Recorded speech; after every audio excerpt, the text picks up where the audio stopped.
Hi friends, ఈరోజు మనం ఏం చేసుకుంటున్నామో తెలుసా? మళ్ళీ వచ్చేసింది ప్రేమ ఉప్మాతో. మళ్ళీ గోధుమ రవ్వ ఉప్మా చేస్తున్నాను, ఇంకో వెరైటీ.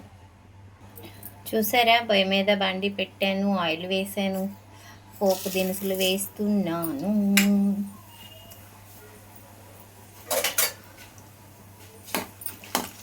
చక్కగా పోపు దినుసులు వేగుతుంది. అలా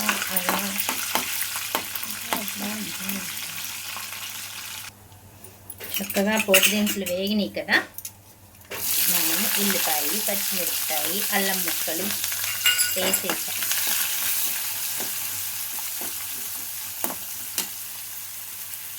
ఏం చేస్తాము, ఉల్లిపాయలు తొందరగా వేగాలంటే కొంచెం ఉప్పు వేస్తాం. వేసాను, ఉప్పు వేసి వేయించుకున్నాం, ఫాస్ట్గా వేగుతాయి కదా. ఈరోజు మనము క్యారెట్ వేస్తున్నా దేనిలోకి గోధుమ రవ్వ ఉప్మాలోకి క్యారెట్ కూడా వేస్తున్నా. చూడండి, చక్కగా క్యారెట్ వేసేసి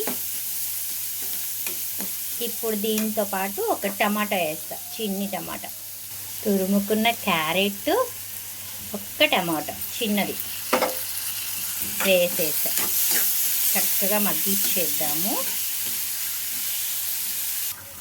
చూస్తున్నారా, చక్కగా మగ్గిపోయిందండి. బాగా వేగక్కర్లా, ఉప్మాలోకి మగ్గితేనే టేస్ట్, వేగితే మారిపోతుంది. ఇదిగో చూడండి, ఇలా మగ్గుతుంది కదా. ఇలా మగ్గేటప్పుడు చక్కగా నేనేం చేశానంటే ఇంకొంచెం ఫాస్ట్గా, అంటే నాకు పక్కన పోయి ఖాళీగా ఉంది కాబట్టి నేను వేడి నీళ్ళు సెట్ చేసేసుకున్నాను.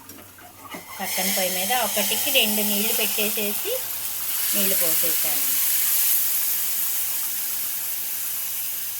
ఫాస్ట్గా అయిపోయిద్ది కదా. చూడండి, మరుగొచ్చేసింది కదా. ఇప్పుడు మనం దీంట్లో ఉప్పు చెక్ చేసుకుందాం ఒకసారి. కొంచెం ఉప్పు పట్టుద్ది, వేస్తా.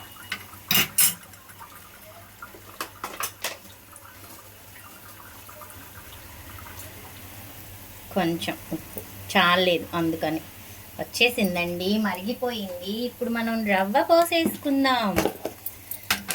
ఒక చిన్న గ్లాస్, అంటే మన ఇంట్లో తినేవాళ్ళు తక్కువ కదా, ప్రేమ ఒక్కటే తినిద్ది.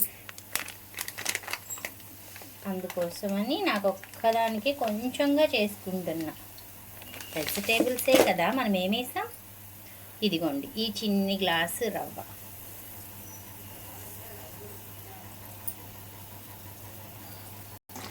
చూసారా, పక్కన నీళ్లు మరిగించేటప్పటికే వెంటనే అయిపోతుంది. చూడండి చక్కగా ఇలా.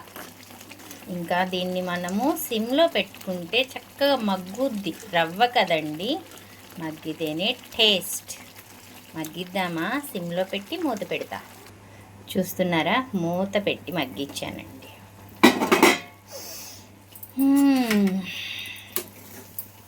బాగా వచ్చింది చూడండి, ఇలా చక్కగా మగ్గిపోయింది. ఇలా మగ్గేటప్పుడు ఏం చేస్తున్నానో తెలుసా? మీరెవ్వరూ నన్ను ప్రేమకి కొత్తిమీర పిచ్చి అనుకోకండి.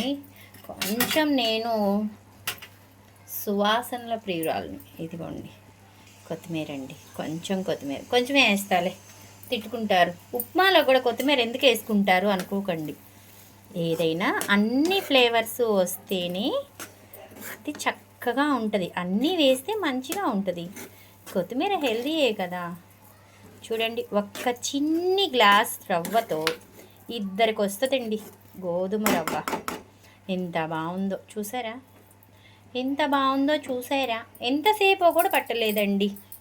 పక్కన వేడి నీళ్ళు పెట్టేసాను, ఇటు పక్కన కూరగాయ ముక్కలు వేసేసాను. చూసారా ఎంత చక్కగా ఉందో. మన ఉప్మా రెడీ అయిపోయింది. ఇప్పుడు మనము సర్వింగ్ బౌల్లోకి తీసుకుందాం. ఒక్క నిమిషం ఆరబెడతా. చూస్తున్నారా, గుమగుమలాడే ఉప్మా రెడీ అయిపోయింది. చూడండి ఫ్రెండ్స్, నేనైతే ఇలా కారప్పొడి వేసుకొని చక్కగా ఈ ఉప్మా వేసుకొని తింటున్నాను. మీరైతే ఎలా తింటారో కామెంట్ చేయండి ప్లీజ్. Okay friends, bye.